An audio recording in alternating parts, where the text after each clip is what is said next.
Hey, from Shelter at Home headquarters, day 4 here in Northern California, and a big welcome to all of you that are going to join us in this shelter at home scenario.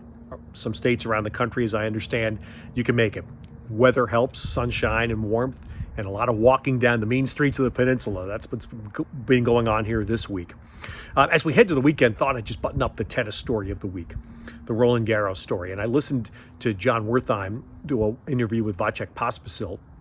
That was wonderful because listening to Pospisil's words as he spoke them put a much softer spin on the immediate reaction to the rescheduling of Roland Garros into late September. So just to cut to the chase, a couple of quick points that I've thought about more as the week goes along. One is simple: money. Last year, first round loser in Roland Garros, 49,000 USD. That's huge. It's going to be a little bit more than that this year. But for players that have been out of work and will be out of work for months, that opportunity, even a first round loss gets you 50,000 plus USD, is significant, let alone the chance to pursue, of course, the much needed ranking points, those that will play on a protected rank trying to come back, those that will take advantage of wild cards to try to make their name. Those opportunities are too great. Secondly, no calendar when we come back. I think whenever we come back from this, the standard calendar we've been used to will be thrown out for the short term. And I'm not suggesting chaos, but I am suggesting that there's going to be, I think we're going to have a cram session here. I think there will be many sporting events, competitions, and championships jammed into a short period of time to try to recoup what we've lost, to try to give everybody opportunities to earn and compete. And this is a good thing, not for the long term, but for the short term. And take, for example, the tennis.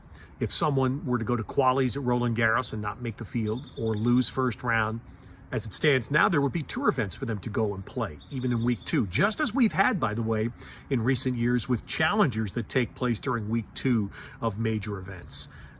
This, to me, if it gives more players a chance to play in the short term, I'm not sure I see the downside. Especially, third point, when I look at social this week and I see various tennis players posting phrases like job hunting, resume posting, offering tennis lessons. Look, there are so many people that need the jobs when we get back to close to normal. Whether it's from players through all the attached jobs, which are all the venue workers, all those people that work in the merchandise business, a big part of tennis, all the way down the line to the television world. The more events that come back, the better. Feliciano Lopez gave a great interview. He talked about the challenge of the surface change. And he pointed out, to remind us, look, for years, tennis adapted to 2 weeks to make the change from Roland Garros red clay to Wimbledon grass. 2 weeks. Davis Cup, it's often happened in 1 week. So for the short term, as Coco Gauff, the brilliant 16-year-old, with an incredible amount of poise and wisdom, said, I'd rather play back-to-back slams than no slams at all. It's not ideal, but yeah. So yeah, the situation isn't ideal, but as currently stated this week, it's better than the alternative. And over the last week, I've spent a bunch of time around Olympic swimmers, some champions and some hopefuls and their coach.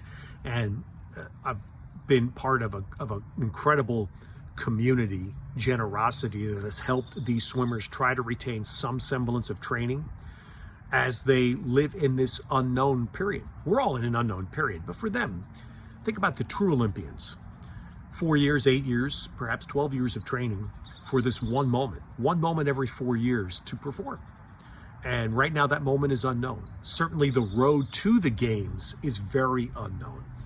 And whether they happen or not, we're all waiting. And my point is, they're waiting and they're stuck in an unknown that creates an immense amount of stress. And look, everybody is dealing with some level of stress, so they're not unique. But perhaps it hit home to me, being around them this week, that we are dealing right now with a physical health challenge. And we listen to Dr. Fauci every day and scientists whose brilliance is helping us combat the physical health challenge. I think we're going to enter, if we haven't already, another zone. And that's the mental health challenge, to adapt to a life that we've never known. And we don't know how long this current period is going to last, and then what the recovery from this will be. So I do hope, as we've seen the governor of California be very bold in his leadership to tackle the physical health challenge, I do hope that sooner rather than later, we hear from those with expertise about the mental health challenge. It's real and it's here.